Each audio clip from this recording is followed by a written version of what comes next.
Dale Calloway walked the upper field before sunrise on the first morning of July, the way he had every morning for 3 summers running, hoping the light would show him something different. It never did. The soybeans stood in rows that had gone the wrong color. Not the deep green of a plant that was drinking well, but the pale washed-out yellow-green that experienced farmers in Mason County read the way sailors read the horizon. Not a color, a warning. He pulled a leaf from the nearest plant, rubbed it between his fingers, felt the papery dryness of it, then let it fall. He stood in the row for a long moment with his hands at his sides, a man doing the arithmetic of a situation that kept coming up short, then turned and walked back toward the house without looking at the field again. The upper field was the worst of it, but not the only trouble. The corn in the middle acres was holding barely because June had insisted on a cover crop rotation 2 years prior that Dale hadn't been convinced of at the time, a decision he'd conceded with the muted grace of a man who didn't enjoy being argued into things, even when the argument was correct. The eastern fence rows had dried back further than any year Dale could remember.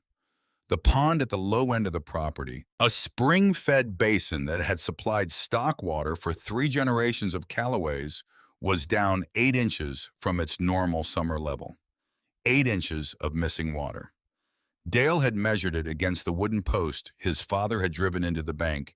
In 1961, the graduations marked with a carpenter's chisel, and the water line sat 8 notches below where it should have been in July. Mason County, West Virginia, had entered its 3rd consecutive year of below-average rainfall, which in the language of the county extension office meant something measured in percentages in long-term averages, but in the language of the farms meant something simpler.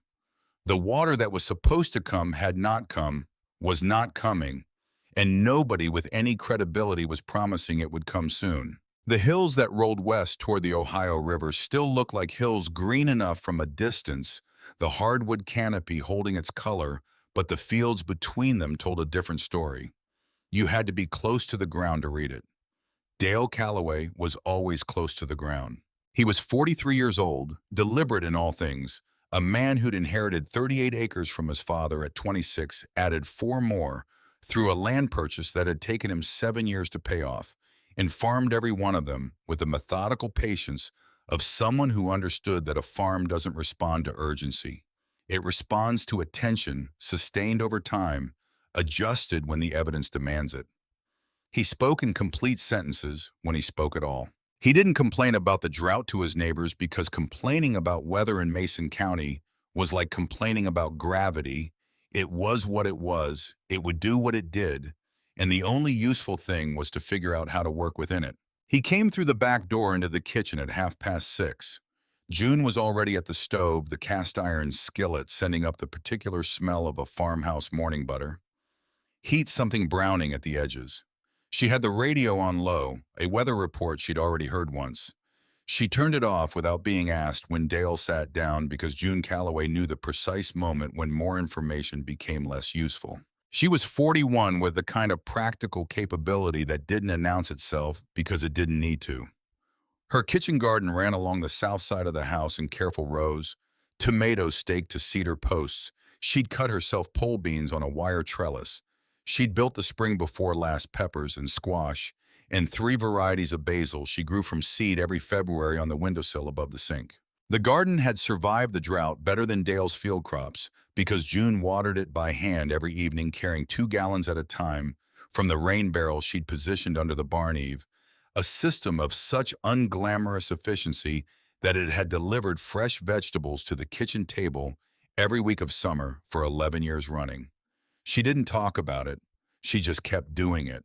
Their 3 children came down in the usual order.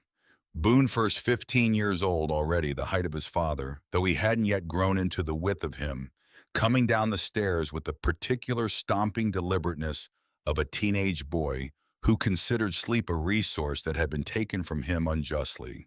He poured his own coffee, a habit he'd started at 14 that Dale had decided not to fight, and sat at the table with the expression of someone who would engage with the morning once the morning proved it deserved engagement. Lottie came next, 8 years old, her brown hair in the loose braids she slept in, wearing the same faded blue shirt she'd worn 3 days running, because it had a small embroidered sun on the pocket that she decided she wasn't ready to stop wearing yet.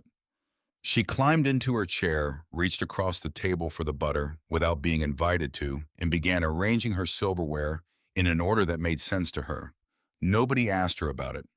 Wren came last. She was 11 years old, the middle child, and she came down the stairs differently than either of her siblings, quietly without the stomping or the distracted rushing her feet, finding the steps with the automatic precision of someone whose attention was already elsewhere. She was slight, but not small, her arms roped with the lean muscle of a child who spent genuine time outdoors doing genuine work. Her hair was dark brown, cut to just below her jaw in a practical line that she maintained herself with a pair of sewing scissors over the bathroom sink, a decision she'd made at 9 and never revisited. Her skin had been worked by 3 summers of West Virginia sun to the color of old honey. Her eyes were hazel greenish in outdoor light, brownish in lamplight, and they moved through a room differently than other people's eyes did. Not quickly, not darting. Slowly with a quality of inventory, landing on things and staying there. She came to the table with a small spiral notebook she kept in the back pocket of her jeans, set it beside her plate, and poured herself water from the pitcher rather than juice. She looked out the kitchen window at the upper field visible from where she sat for a moment before picking up her fork. Nobody at the table could have said exactly what she was looking at. She didn't announce it. She simply looked, filed whatever she found, and began eating. Iris Calloway came from her room off the back of the house at 7 o'clock, as she always did, moving, with the careful precision of a woman who was 81 years old and had made peace with the pace that required. She was Dale's mother, 5 feet 2 inches tall, with white hair she wore pinned at the back of her neck in a style she'd maintained since 1978.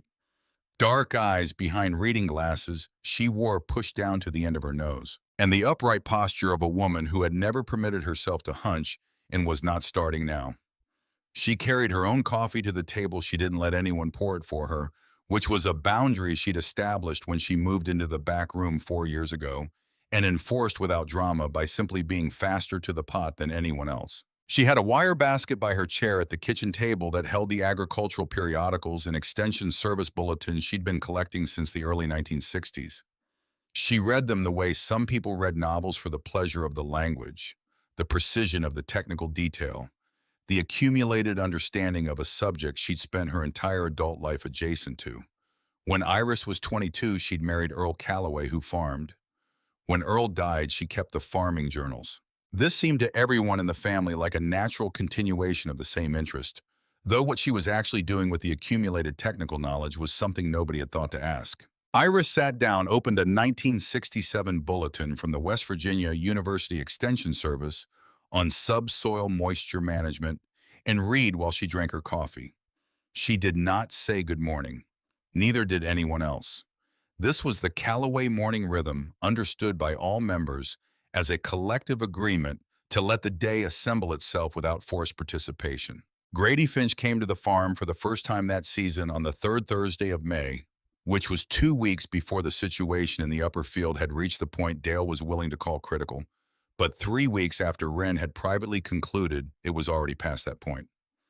Grady was the Mason County Agricultural Extension Agent, 54 years old, with the steady, unhurried manner of a man who had delivered difficult news to enough farmers that he'd developed a professional cadence for it, thorough, honest, not unkind. He drove a white pickup with the county seal on the door, parked in the Calloway Drive, and walked the fields with Dale for an hour, while June brought out 2 glasses of iced tea that both men accepted without pausing the conversation. Wren was weeding the south fence row when Grady arrived.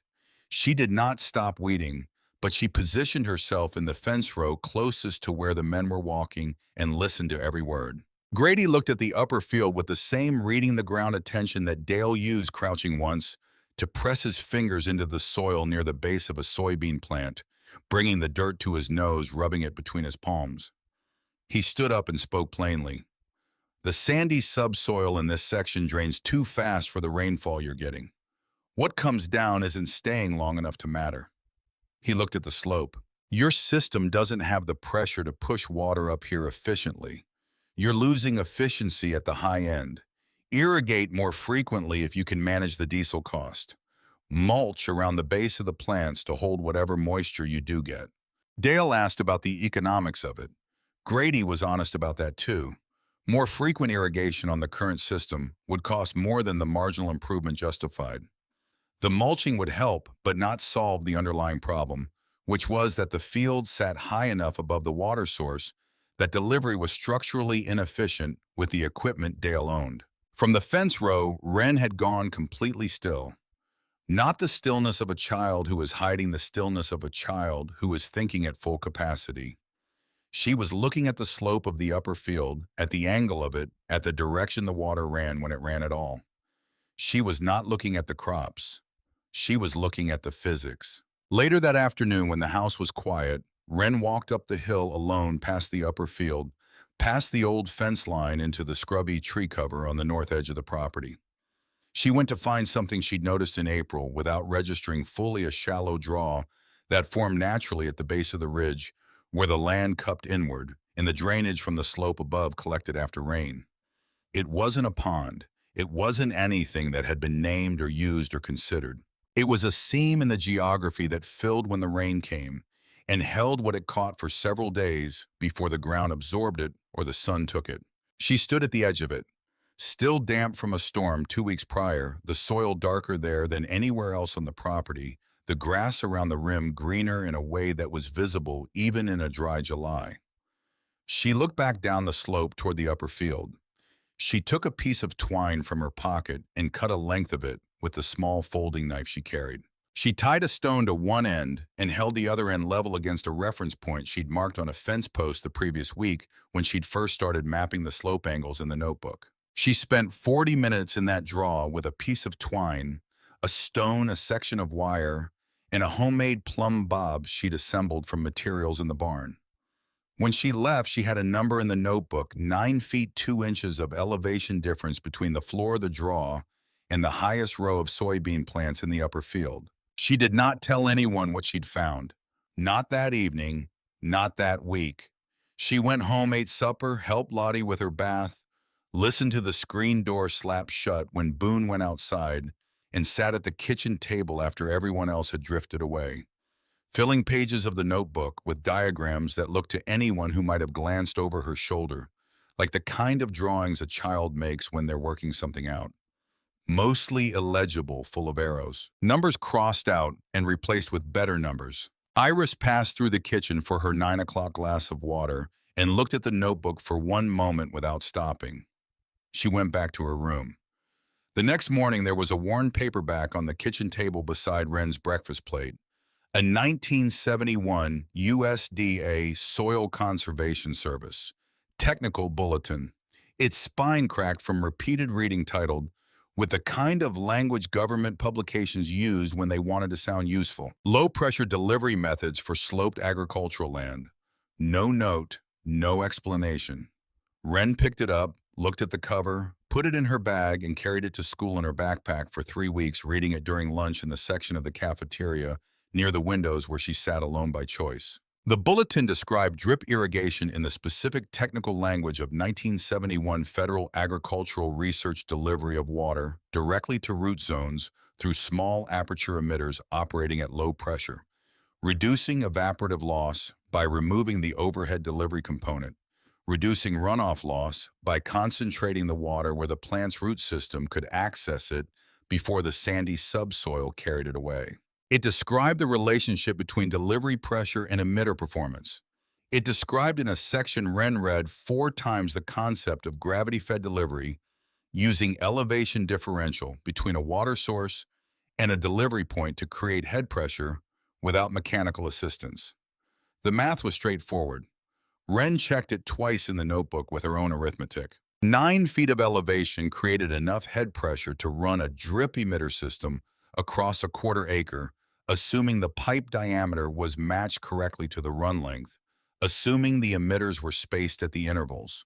The bulletin specified, assuming the collector at the high point was sealed well enough to hold the column of water without loss. She had the math. She did not have the pipe. She did not have the emitters. She did not have the fittings. She started asking for them the following Saturday. The first farm she stopped at was the Hensley place on Route 62, where a set of aluminum irrigation laterals had been rusting in the grass along the east fence line for at least 2 years. She'd noticed them every time the school bus passed. She leaned her bicycle against the Hensley mailbox, walked to the front door, knocked, waited. Gerald Hensley came to the door in his work boots and an expression of mild surprise at finding a child on his porch at 8 in the morning. She explained simply that she'd seen the old pipe and wondered if it was spoken for and whether she might take it if it wasn't. Gerald Hensley looked at her for a moment. Then he looked back into the house for reasons that were unclear then back at her. "Help yourself," he said. "You got a way to haul it." She showed him the wooden trailer her father had built for her 2 springs ago hitched behind the bicycle. Gerald looked at the trailer, looked at the pipe, and then with the particular expression of a man who has encountered something he cannot immediately categorize, said he'd give her a hand loading it. He did. When they'd finished, he leaned against the fence post and watched her bicycle back down the drive with the trailer rattling behind her. He called into his wife that evening and mentioned it, and his wife mentioned it to June Calloway at the post office the following Tuesday in a tone of affectionate bewilderment, saying she'd never seen a thing like it, a little girl in work boots collecting irrigation pipe, like other children collected baseball cards. June thanked her for the information, bought her stamps, drove home, and did not say anything to Wren about it. This was a deliberate choice, the kind that required more restraint than intervening would have. June Calloway had watched her middle child long enough to understand that Wren operated in a specific way, not secretly exactly, but privately. She worked things out in her own order, in her own time, and asking before she was ready to share produced nothing except a closed face and a shorter answer than the question deserved. June trusted the process more than she trusted her own impatience, which was its own kind of discipline. Wren spent every Saturday morning in June doing the same thing.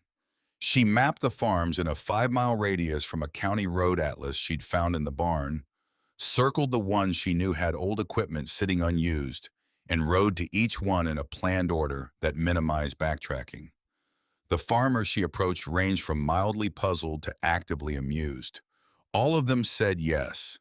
Most of them helped her load. One of them, a retired farmer named Clarence Webb, who had 300 feet of deteriorating drip tape in his back shed, gave her the tape 2 cups of coffee he insisted she drink at his kitchen table, and a 20-minute lecture on the mistakes he'd made installing his original irrigation system in 1988 that Wren listened to with more attention than most adults would have given it, because 2 of the mistakes he described were mistakes she'd already identified in her own preliminary design. Boone watched the pile of salvaged pipe accumulate in the corner of the barn, where Wren had established her staging area, growing across the weeks of June into something that could no longer be described as a collection of oddments and was beginning to look like inventory. He said nothing for 2 weeks. Then one morning at breakfast, not unkindly, but in the tone of someone who has decided to go on record, "You know that's like 400 feet of pipe." He waited. Wren did not respond. Boone looked at Dale, who was looking at his coffee, then back at Wren. "What is it for exactly?" Wren turned to look at her brother with an expression that was not unfriendly and not informative. "The field," she said, and returned to her breakfast. Boone looked at Lottie, who shrugged with the committed sincerity of an 8-year-old who genuinely didn't know, but had decided her sister probably had a good reason. He looked at June, who was reading the back of a seed catalog with all apparent absorption. He looked at Dale. Dale was still looking at his coffee. After a moment, he said, "Pass the salt," to no one in particular. Boone passed the salt. The matter was for the moment closed. What nobody at the table knew, what Wren had not yet shared with anyone, including Iris, was the specific thing she'd worked out in the notebook. The seasonal draw on the north edge of the property was not a pond and had never been treated as a resource. It was a seam in the ground that filled with rainwater and held it longer than the surrounding land did, because the clay content of the soil at that particular point in the geology was higher than anywhere else on the property.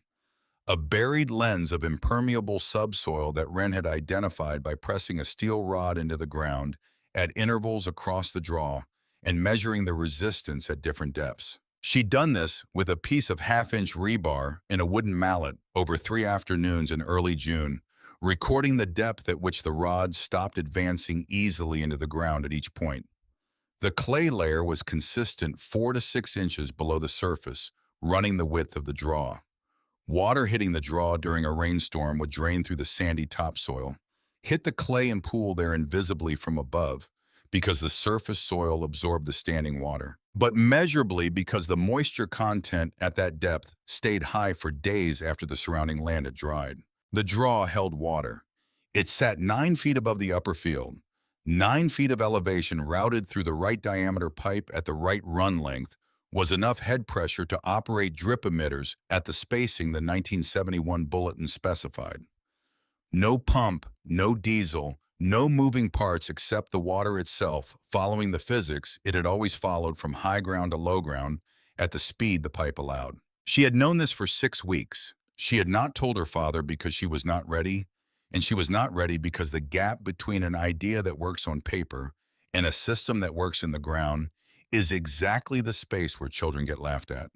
She was not afraid of being laughed at. She was afraid of being laughed at before she had finished, because unfinished things could not defend themselves. The day she began building was the second Saturday of July, early enough that the air was still cool and the dew hadn't burned off the grass along the fence rows. She carried the first sections of salvage pipe from the barn staging area to the base of the draw before anyone else was awake. 3 trips with the bicycle and trailer, in the gray light, the trailer wheels leaving faint tracks in the dew-wet grass. Dale found her there at 7:30 when he came up to check the soil in the upper field the way he did every morning. He stood at the top of the slope and looked at his 11-year-old daughter crouching in the dirt near the seasonal draw with a section of PVC pipe and a hand trowel surrounded by irrigation components arranged in an order that made no immediate sense to him from a distance. He stayed where he was for a long moment. He did not call down to her. He watched her work for perhaps 5 minutes the way he watched the weather attentively without trying to change it. Then he went to the barn, came back with a long-handled spade, walked down the slope, and began digging a trench in the direction Wren pointed when she looked up and saw him. She did not explain what she was building. He did not ask. The trench needed to be 4 inches deep and run from the draw downslope to the first junction point, a distance of about 60 feet. That was what the work required, so that was what they did. The two of them digging through the dry July morning without speaking more than was necessary to coordinate the direction of the line. This was how Dale Calloway expressed trust, not through words, not through endorsement, but through showing up with a shovel and starting at the end that needed starting. Wren understood this about her father without ever having been told it the way children understand the operative grammar of their parents long before they have language for what they're reading. Boone came up the slope at 10 o'clock, saw the trench, saw his father digging, saw the pipe. He stood there with his hands in his pockets for a moment that was long enough to mean something. Then he went back down the hill. He returned with a second spade. He took the section of trench 10 feet further up the slope, past his father, extending the line toward the draw without a word. Lottie came at 11 carrying 4 water bottles and a paper bag with sandwiches June had made. She set them at the edge of the trench and sat down cross-legged in the grass to watch. Every few minutes she handed someone a water bottle without being asked because she had decided this was her role in the project and she was committed to it. The first system went into the ground over 3 weekends in July. Wren dug the collector basin by hand, a 4-foot square catch basin at the low point of the draw, lined with packed clay she carried in a bucket from the densest part of the draw bank, sealed at the outlet with a fitting she'd found in a box of miscellaneous irrigation hardware at the Webb farm. The main line ran from the collector basin down the slope in a trench that followed the contour of the ground, burying itself at 4 inches depth, the way the bulletin specified, emerging at the first junction point, where it split into 4 lateral emitter lines running across the slope at the spacing Wren had calculated from her row measurements. The emitter heads she'd bought at the farm supply store in town, spending money she'd saved over the spring from selling eggs, 22 emitter heads at 63 cents each, $13, and 86 cents total, $11 more than she'd had in April and $2 less than she'd had by the end of May. When the first system was complete, Wren opened the valve she'd fitted at the top of the main line and crouched at the far end of the run to watch. For 11 minutes, she thought it had worked. Then she walked the emitter lines and found what she found, and the number on the pressure gauge told her what the mathematics confirmed. When she ran them again that night, the system was losing head pressure across the run. The pipe was too narrow for the distance. The far emitters were receiving almost nothing. She sat in the dirt at the far end of the field as the afternoon light shifted and the pale soybeans around her caught the angle of it in a way that made them look briefly like something that might recover. They weren't recovering. They were doing what plants do in sustained drought, making rational decisions about where to spend the water. They had pulling resources from the outer leaves, concentrating what was left in the core, getting smaller and more interior, surviving in a technical sense while losing the capacity that made them valuable. Wren pulled her knees up and set the notebook on them. She did not write anything for a long time. Then she opened to a new page, drew a single horizontal line across it, the slope, the run, the distance from source to delivery, and wrote in the margin in small, careful letters, "The problem is not the water. The problem is the pipe." She had known all summer that the water was there. She had built a system that proved she was right about the water, even while it proved she was wrong about the pipe. Two true things at once. The answer was correct. The method was not yet. In the language of the 1971 bulletin, she had confirmed the concept while failing the implementation. That was different from being wrong. It didn't feel different sitting in the dirt with the pale soybeans in her peripheral vision, but she wrote it in the notebook anyway because she'd learned from Iris's pamphlets that the farmers who figured things out were the ones who were precise about the distinction. She spent 3 days taking the first system apart, not because it was beyond repair, but because she needed to understand each component's behavior under pressure before she rebuilt the way a person who has read a map wrong doesn't just correct the route, but goes back to the point where the reading diverged from the territory. The notebook gained 30 pages in those 3 days. Wren drew pressure diagrams at the kitchen table after supper, working through the arithmetic of head loss per 100 feet at different pipe diameters, checking her calculations against the formulas in the bulletin until she'd run each one 3 times and gotten consistent results. The core finding was unambiguous: 3/4-inch pipe lost pressure too fast over the run length she needed. The fix was architectural larger diameter pipe for the main supply line, which would hold the pressure column across the full run and deliver it intact to the lateral connections where the smaller lines took over. The bulletin specified the ratio step up at the source, step down at the emitter. She needed 1.25 minimum. 1.5 would be better. She had neither. She rebuilt with the material she had, stepping up what she could, resealing every joint, running the second system through a morning of cautious optimism. The water moved better than before. The first 2 lateral lines received adequate pressure, but the system bled itself out before it reached the far rows, not as severely as the first build, but enough to prove the problem was the main line diameter and nothing else. Grady Finch happened to stop by that afternoon, coming to check on the Adkins property nearby. He walked the system with Dale while Wren followed at a distance close enough to hear. He crouched at a mid-run emitter, held his palm beneath it, straightened up. "Pressure problem. She's losing it across the run." He looked at the slope at the pipe at the collector basin. "The idea is sound. The issue is supply line diameter." He gestured at the buried pipe. "Step up to a larger main 1.25, maybe 1.5, and the pressure equalizes across the run instead of bleeding off. Big pipe holds the column. Small pipe controls the delivery." He was talking to Dale. Wren had already written larger mainline, 1.25 or 1.5 inch in the notebook before Grady finished the sentence. That night she drew a new schematic with the corrected specification. The collector basin stayed. The emitter layout stayed. The root stayed. Everything that touched the ground between the source and the plant stayed exactly the same.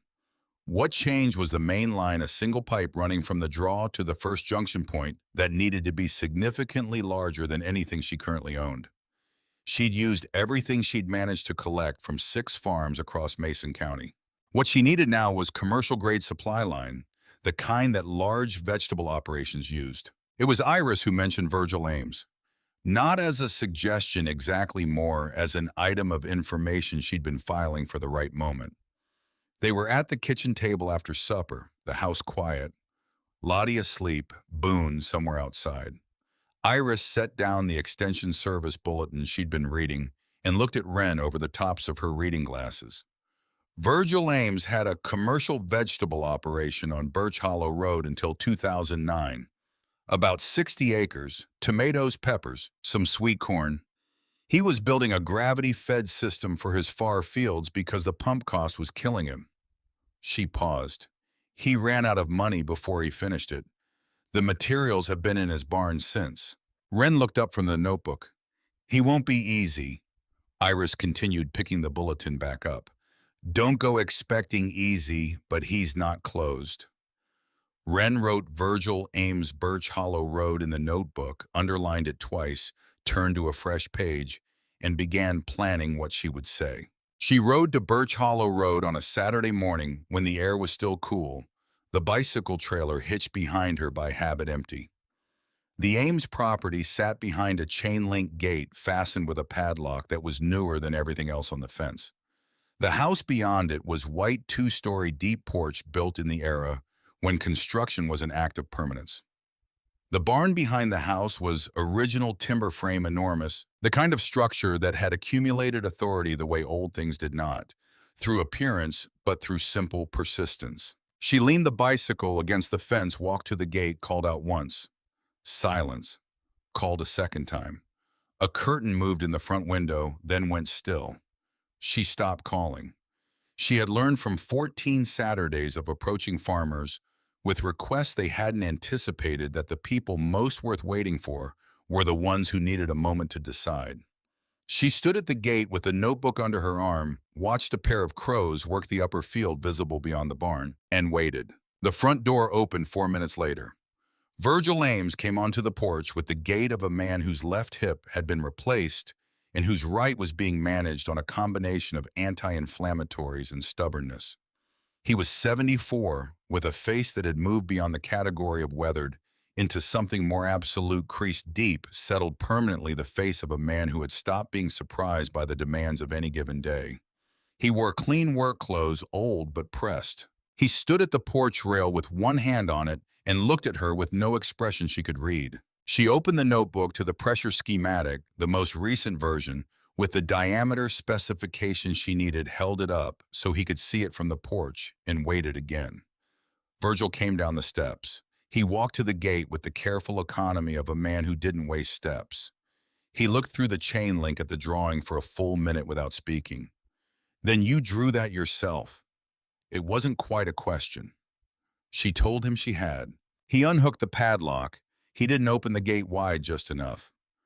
Come show me what you're building, he said, already turning toward the barn. The back half of the barn was organized in a way that suggested a man who had stopped working but hadn't stopped thinking about work. Along the back wall, on heavy wooden pegs, driven into the original timber at intervals, hung coiled lengths of supply pipe in multiple diameters. The largest ran along the highest pegs, 1.5-inch commercial grade, some sections still in the distributor, strapping, some cut to length. All of it in better condition than anything Wren had found in 6 farms of salvage, because it had spent 15 years indoors. Virgil didn't offer anything. He walked her through the space and waited while she looked. She explained the system to him the way she actually understood it from the ground up. The elevation of the seasonal draw, the rebar soundings that had revealed the clay layer, the specific measurement she'd taken with the weighted string, the pressure calculation from the USDA bulletin, the diameter ratio between main supply and lateral lines that would allow pressure to hold across the full 400-foot run. Virgil listened without interrupting. When she finished, he pointed at a number in the notebook. What's your assumed head loss per 100 feet? She told him, derived from the 1971 USDA bulletin, cross-checked against a formula in a soil science textbook she'd found photocopied inside one of Iris's periodicals, verified by running the calculation 3 separate times until all 3 agreed. Virgil looked at the number, then at the back wall. The silence that followed was not evaluation, it had weight behind it, the kind that came from a specific place. He had designed the same system. Not identical, his fields were different. The elevation differential smaller, the delivery area larger, but the same principle. Gravity-fed drip delivery, no pump sustained low-pressure output to root zones. He'd spent the winter of 2008 designing it, sourced the materials through a wholesale irrigation supplier in Charleston, broken ground on the collector basin in March of 2009. The bank had called his operating loan in April, before he'd laid a single section of supply line. The materials had sat on these pegs for 15 years. He turned from the wall. The terms were direct, the pipe in exchange for labor. His equipment inventory hadn't been formally cataloged since the operation closed, and he needed a written record of every component in the barn-type dimensions, condition, quantity. 2 weeks of afternoons. Each section of completed inventory earned the supply line components she needed for the equivalent section of her system. She agreed before he'd finished outlining the terms. What she hadn't accounted for was what the arrangement would cost at home before it produced anything in the field. Roy Bassett came by the Callaway farm on a Tuesday evening while Wren was at Virgil's barn working through the pressure regulator section of the inventory. Roy was 68, farming in Mason County since inheriting his father's land at 22, which gave him a kind of tenure authority that didn't require formal appointment. Dale respected him the way men respected people who'd weathered more seasons than they had. Roy stood on the porch and made conversation about the dry weather for the appropriate number of minutes. Then, in the tone of neighborly concern that is sometimes the least neighborly thing in the world, he mentioned that he'd noticed Wren going out to the Ames place regularly.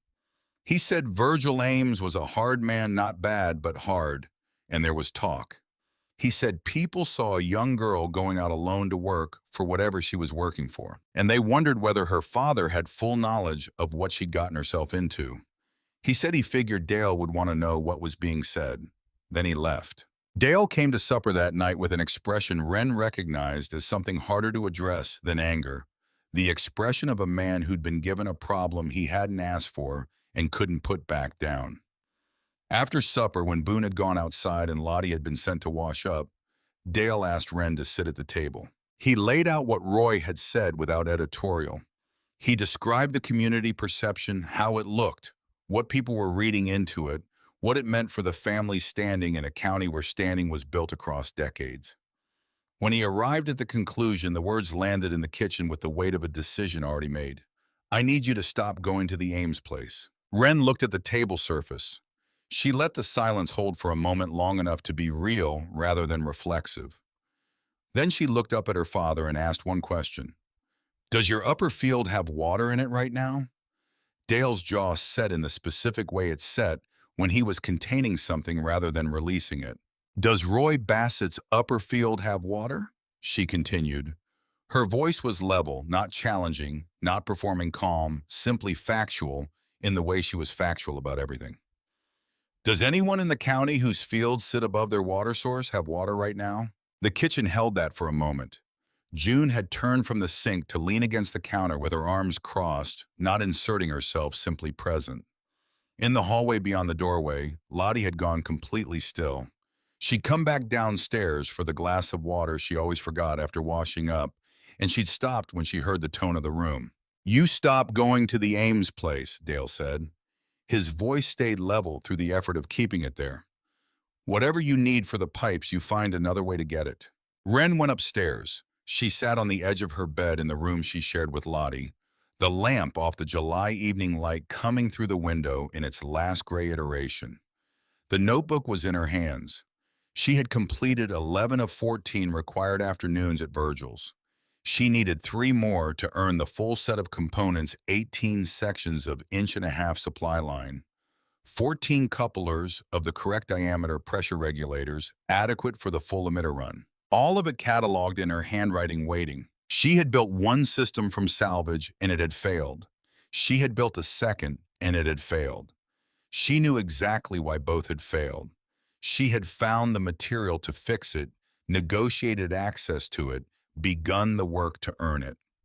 She was 3 afternoons away from the components that would let her build the system that worked. And the path to those 3 afternoons ran directly through a situation she hadn't caused. The feeling that arrived then was more precise than discouragement. The specific exhaustion of having been correct about something for months in a place where being correct wasn't a sufficient credential. She did not let it stay long. She got up, went down the hall to the back room, knocked twice, and waited. Iris was in the chair by the window with the lamp on the coffee cup cold beside her. She looked at Wren without surprise, as though she'd been expecting the knock. "Dad told me to stop," Wren said. She sat on the edge of the footstool near the window. "Roy Bassett came and said how it looked. Me going to Virgil's alone." She looked at the lamp. "Maybe they're right. Maybe I'm just a kid making things complicated for everyone." Iris didn't offer the quick answer. She let the room settle. Then she told the story of Earl Calloway in the Western Field. Earl had believed in the fall of 1958 that the chronic spring flooding of the Western Field was caused by a buried clay layer near the surface, an impermeable stratum that prevented vertical drainage. The county extension agent had come out, looked at the field, consulted the regional soil survey, and told Earl the flooding was almost certainly caused by the field's position relative to the creek, not by subsurface geology. 3 neighboring farmers told Earl directly he was misreading the situation. One of them said so at a community meeting. Earl dug anyway. He spent the summer of 1959 installing a French drain system, working alone most days. People at the feed store chose their words carefully when he came in. The extension agent stopped visiting. The Western Field drained like no other ground in Mason County. It had drained that way for 65 years. Dale farmed it now without thinking about why, the same way a person drove a road without thinking about who built it. "People stop laughing once the thing works," Iris said. "The hard part isn't the laughter. The hard part is the time in between when you're not certain yet whether you're right, but you have to keep going as if you are." Wren looked at the lamp. "What if I'm not right? What if the bigger pipe still doesn't fix it?" Iris looked over her glasses with the expression she wore when she was deciding how much honesty the situation required. "Then you'll know 3 things that don't work," she said, "and you'll be 3 things closer to the one that does." Wren left the back room and went to the kitchen, where June was at the table with the farm ledger open, the pencil moving in the careful way June moved through the accounts every week. Wren sat across from her mother and waited until June looked up. "I need 3 more afternoons at Virgil's," she said. "That's all. Then I have everything for the main line rebuild." June looked at her for a moment, not the measuring look she used when she was deciding something, but the other look, the one that meant she'd already decided. She looked at the ledger. She looked at the notebook on the table between them. "Let me talk to your father," she said, and returned to the accounts. Whatever was said between Dale and June that night was never reported to Wren. What she learned were only its effects. Dale drove alone to Birch Hollow Road on a Thursday morning before Wren was awake, had a conversation with Virgil that Virgil later mentioned without characterizing, and returned home having modified his position. The new arrangement was never formally announced. It simply became operational. Dale would drive Wren to Birch Hollow Road for the 3 remaining afternoons. He would wait. He would not ask questions. He would know where his daughter was. This was the most Dale Calloway could extend in a situation that still made him uncomfortable, not because he doubted Wren, but because a man who lived inside a community understood that being right about a thing didn't exempt you from the cost of how you went about it. The 3 remaining afternoons at Virgil's barn had the quality of work done under a real deadline. On the final afternoon, when the last inventory section was complete, Virgil walked out to the truck while Dale waited behind the wheel with the window down. He set 2 additional sections of 1.5-inch supply line in the truck bed that hadn't been part of the agreed exchange. Wren looked at him. "Your junction calculation at the collector is short by about 8 feet, Virgil said without inflection. "Those cover it." He began turning back toward the barn, then stopped. He didn't face her when he spoke. His voice carried the weight of a man saying something true that he'd been holding for a long time. "The system I was building would have worked. I can see that now, looking at your numbers. I knew it then, too." He kept walking. Dale said nothing on the drive home. Somewhere between Birch Hollow Road and the farm, he reached over to the seat between them and picked up Wren's notebook, which she'd set there when she climbed in. He looked at the cover for a moment, not opening it, just holding it the way a man held something when he was acknowledging its existence without claiming ownership of it. He set it back down, right side up, exactly where she'd placed it. Boone was coming out of the barn when the truck pulled in. He watched Dale and Wren carry pipe sections to the staging area without speaking. He'd been in the house during the week of negotiation. He understood what the pipe was for. He watched the last section go onto the stack, then went back to the barn, came out with two sawhorses, set them along the staging area to support the longer pipe sections off the ground. He positioned them without consulting anyone, went back inside. No explanation, no acknowledgement that any was owed. Wren looked at the sawhorses. She pulled the notebook from her pocket and sat on an overturned bucket at the edge of the staging area, and she drew the final system schematic. It took 40 minutes. She drew it slowly, checking every measurement against the reference stakes still in the ground, from the first build, making the drawing match the land rather than making the land match a drawing. The corrected junction length. The new main line diameter stepping down to 3/4 at each lateral connection. The emitter spacing she'd settled on after 2 builds worth of evidence. She drew it once and got it right. When she closed the notebook, the soybeans in the upper field were still pale. The seasonal draw on the north edge of the property was invisible from the staging area past the tree line, in the shadow of the ridge, holding its water the way it had held it all summer. Patient in the way of things that didn't know they were waiting, which was the only kind of patience that never ran out. The third build began before dawn. Wren was in the upper field at 5:15 before the light had fully committed to the day, working by the beam of the headlamp she'd borrowed from the emergency kit in the barn. She'd laid out the new main supply line sections the night before, arranging them in order along the staging area so that the morning's work could move without interruption. The preparation was its own form of confidence, not the confidence of certainty, but the confidence of someone who had learned twice exactly what went wrong when the details weren't held tightly from the beginning. The first thing she did was check the collector basin. It had been in the ground since July, sealed with packed clay, and it had held through 2 rain events without visible leakage at the outlet fitting. She crouched at the rim in the headlamp circle and pressed her fingers into the clay lining at the point where the outlet pipe passed through, checking for the softness that indicated seepage. The clay was firm, the fitting was dry. The basin had done its job through a summer of inattention waiting. She fitted the new main line to the outlet and began working down the slope. Dale appeared at 6:30 with the long-handled spade. He looked at the section of trench she'd already opened, assessed the direction and depth, moved to the point where her work ended, put the spade in the ground. Boone came at 8 with a post-hole digger for the compacted sections, having read the soil color well enough to identify them from a distance. Lottie came at 9 with water bottles in a canvas bag she wore across her shoulder, moving along the trench line with the serious efficiency of someone performing an essential function, which she was. By noon, the main supply line was in the ground from the collector basin to the first junction point, 215 feet of 1.5-inch pipe, the corrected length that incorporated Virgil's 8-foot adjustment, buried at 4 inches depth in a trench that ran straight down the slope's fall line. The junction manifold at the bottom of the main run was the component Wren had spent the most time on. In the design phase, a sealed manifold that received the full pressure column from the main line and distributed it to 4 lateral emitter lines running across the slope at the spacing the bulletin specified. She'd built it herself from salvaged fittings, sealing each connection with compound rather than tape, because compound cured harder and the manifold was the point in the system where pressure was highest and the consequence of failure was total. She fitted the lateral lines in the afternoon, unrolling the drip tape Clarence Webb had given her, cutting it to row lengths, connecting each lateral to the manifold, with the step-down fittings that reduced from the manifold's diameter to the tape's smaller aperture. Big pipe holds the column. Small pipe controls the delivery. She fitted the last emitter head at 4:15 and walked the full length of each lateral line one more time, pressing each fitting between her fingers, checking each emitter head for the click that indicated proper seating. 44 points of potential failure. She checked each one.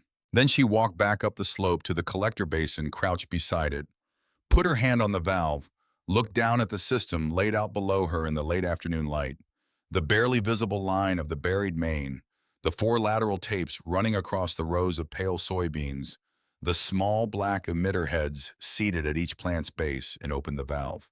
The water moved. She could hear it, a soft, pressurized sound from the pipe beneath the soil. The sound of a column of water finding its direction, filling the main line's volume from the source down. She counted past 11 minutes. She kept counting. At the 14-minute mark, she walked to the first lateral and crouched at the first emitter head. A slow, even drip fell from the aperture at precisely the rate the bulletin specified. Not a trickle, not a spray, not the faint moisture on plastic that the second build had produced at this distance from the source. A drip. Regular. Purposeful. She moved to the second emitter. The same. The third. The same. She walked the full length of the farthest lateral line, the one that had failed completely in the second build, the line where the pressure had equalized to nothing. She crouched at the last emitter head on the farthest lateral, the most distant point in the system. A steady drip fell from it into the dry soil at the base of a soybean plant that had been waiting for water since June. Wren sat down in the dirt beside it. She put her hand flat on the ground next to the emitter and felt the soil begin to darken under the drip. The color change that happened when dry earth received water. The shift from pale dust to something with depth, something that held light differently. She watched the circle of darkening soil widen slowly around the emitter head, the water spreading laterally through the root zone, finding the underground architecture of the plant's root system, arriving where the plant needed it without traveling through open air where the August heat would take it. She stayed there until Dale came to find her. He walked the lateral line toward her from the junction end. He crouched beside her without speaking, put his own hand on the soil, felt the moisture, pressed his fingers deeper to check the penetration depth. He stood up, walked to the next lateral and crouched there. Then the next. He walked the full system the way he walked things he needed to understand completely before he committed to a position on them. When he came back, he looked at her with an expression she hadn't seen directed at her before. Not pride exactly, because Dale Calloway didn't perform pride, but something more fundamental. He asked one question: how much water is this using compared to the pump irrigation? She told him. The number came out to approximately 38% of the volume the conventional overhead system used to deliver the same area. He was quiet for a moment doing the arithmetic. Then, you want to extend it to the east field before the season ends? She pulled the notebook from her back pocket. She'd already drawn the east field schematic. The soybeans did not change overnight. Wren had to learn that the system worked in the timescale of plants, not in the timescale of problems. She checked the field every morning, lying flat in the dirt at the end of each lateral to verify emitter output, walking the rows to read the soil color. On the fifth morning, she saw it. The leaves on the plants in the first lateral's rows had changed posture. Barely. The difference between a leaf angled slightly down from heat stress and a leaf that had found enough internal pressure to hold its plane. By the 12th day, the color had changed. The soybeans in the upper field were transitioning from the drought yellow that Dale had been reading all summer to something with more blue in it, a deeper register of green that meant the plant was photosynthesizing at full capacity. The pods that had been thin were fattening.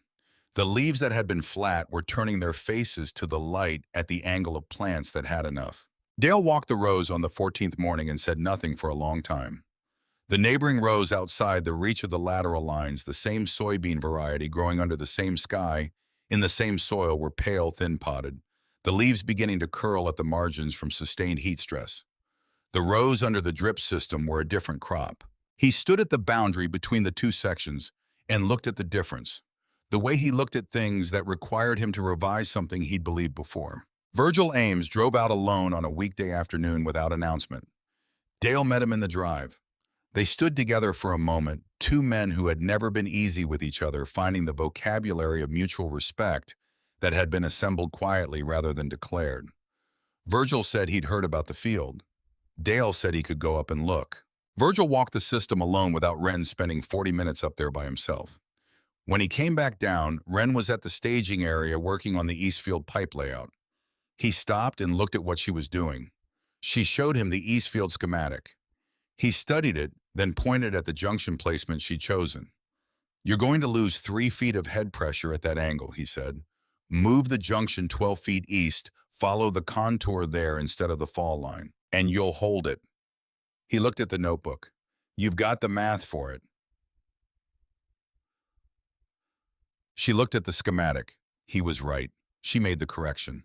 Virgil reached into the breast pocket of his work shirt and produced a folded piece of paper, old or slightly yellowed at the folds. He held it out. She unfolded it. His original system design from 2008, drawn in the precise hand of a man who'd done technical drawing before computers made it optional. Different geometry from hers, but the same architecture, gravity-fed mainline, stepped down to lateral emitters, collector basin at the high point. At the bottom of the page, in smaller handwriting added in different ink, a note to himself.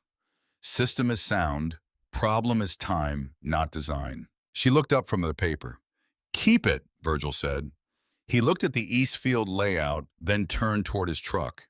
He spoke without stopping, his voice carrying the weight of a man saying something once and not again.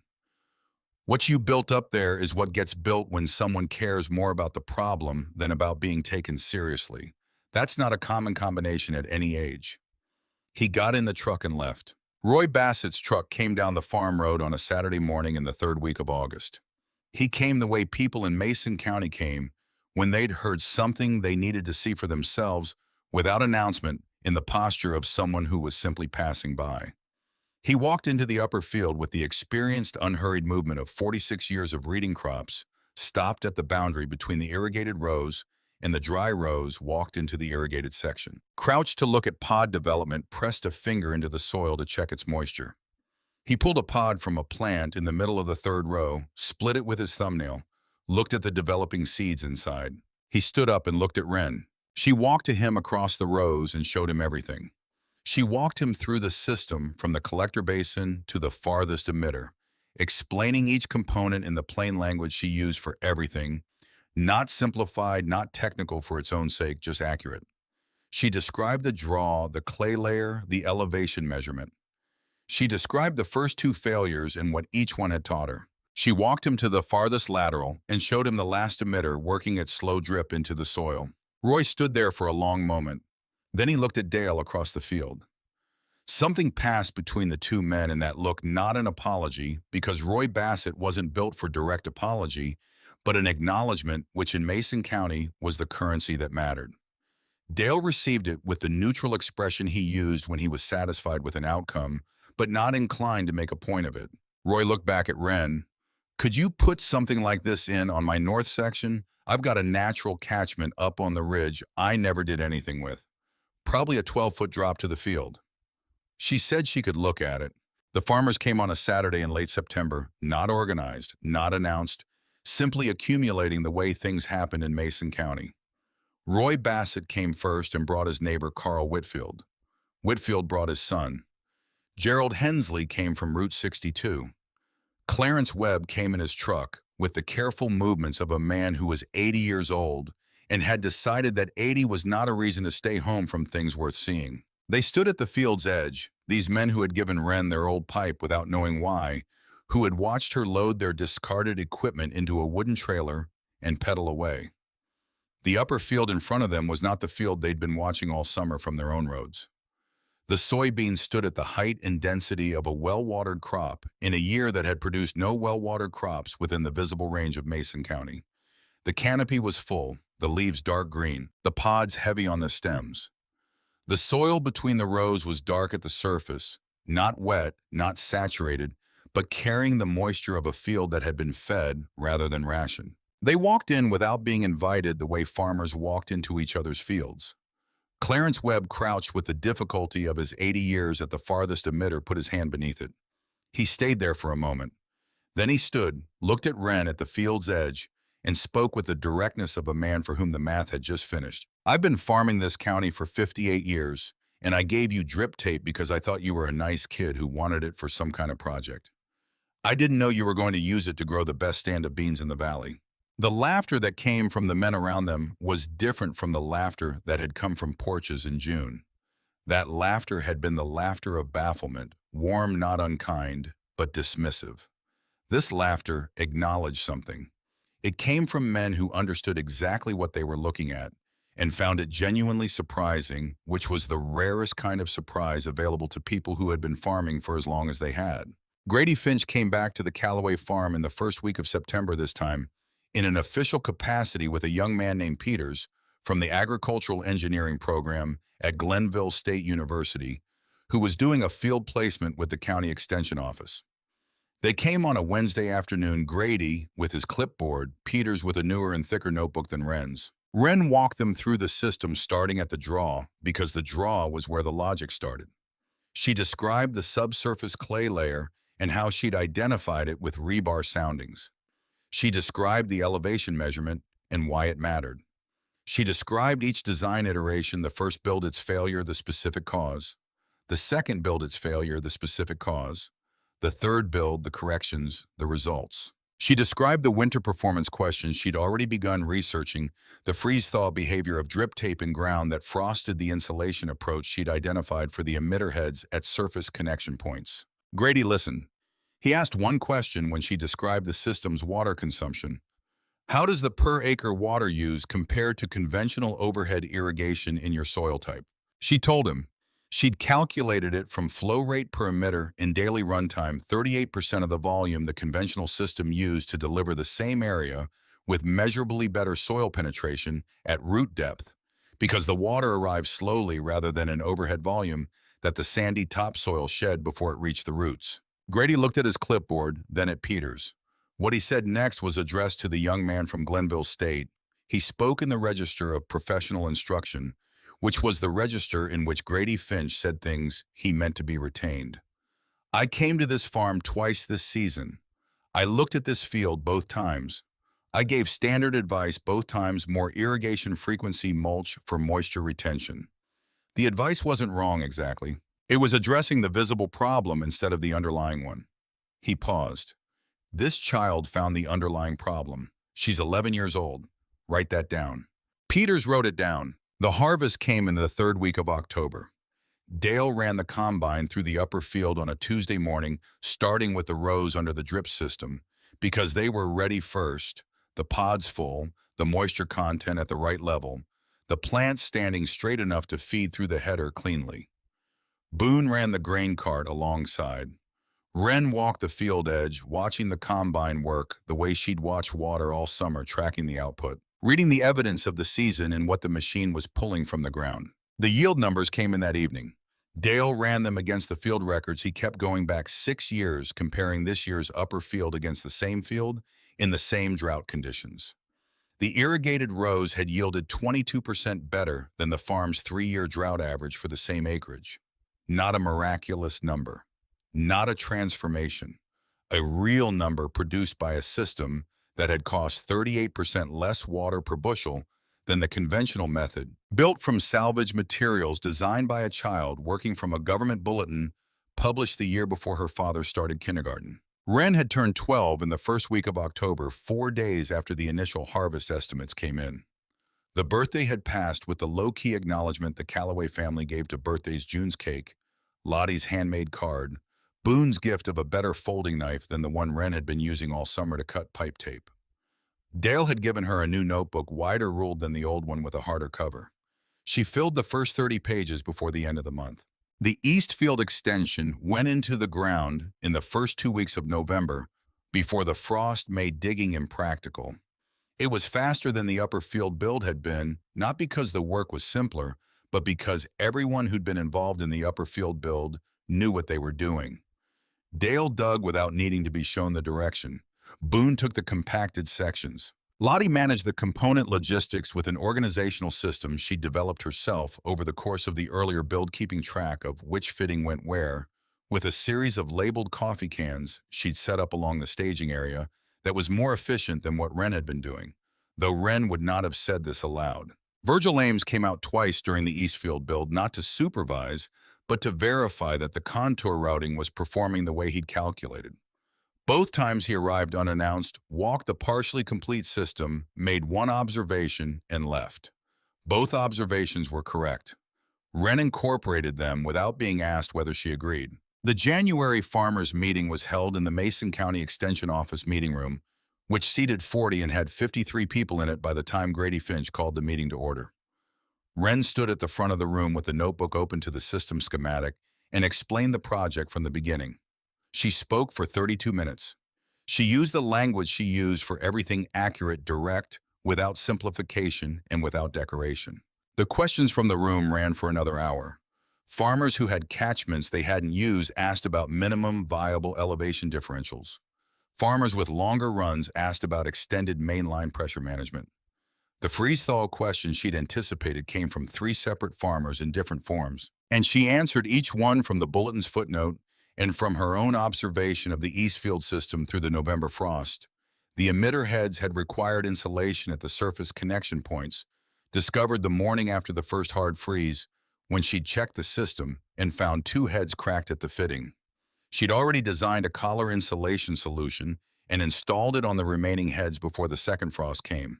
Peters from Glenville State was in the back of the room, the newer notebook on his knee, writing continuously. Grady Finch closed the meeting. He said the Extension Office was preparing a summary of the system design for distribution to county farmers who wanted to evaluate similar applications on their own properties. He said the summary would credit Ren Calloway as the designer.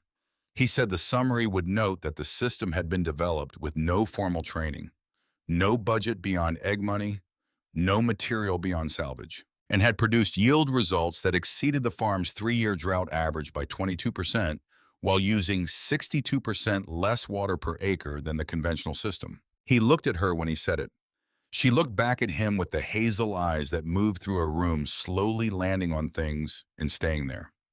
She was thinking already about the system modification she'd identified for Roy Bassett's north section, where the 12-foot elevation differential would allow a run geometry that the Callaway Upper Field's 9 feet hadn't permitted. 12 feet created options. She was working out how to use them. The pipe that had rusted along fence rows across Mason County was in the ground now, doing what pipe did when someone understood the system it belonged to. The water that had pooled in forgotten draws and ridge catchments was moving through it at the rate the land allowed. Arriving at root zones it had never reached before in fields that had learned one summer at a time what it felt like to drink. Ren Calloway was 12 years old. She had the east field producing Roy Bassett's north section designed Clarence Webb slope, surveyed Gerald Hensley's back 40, mapped in the notebook with preliminary elevation measurements taken on a Saturday in November when the air was cold enough to see her breath. She had Virgil's original schematic folded at the back of the current notebook, the one that ended with "System is sound, problem is time, not design." She was not short on time. She had the notebook, the draw, the pipe, the slope, the numbers, the work. She had Iris reading pamphlets at the kitchen table. She had Dale with his shovel present without requiring explanation. She had Boone taking the compacted sections.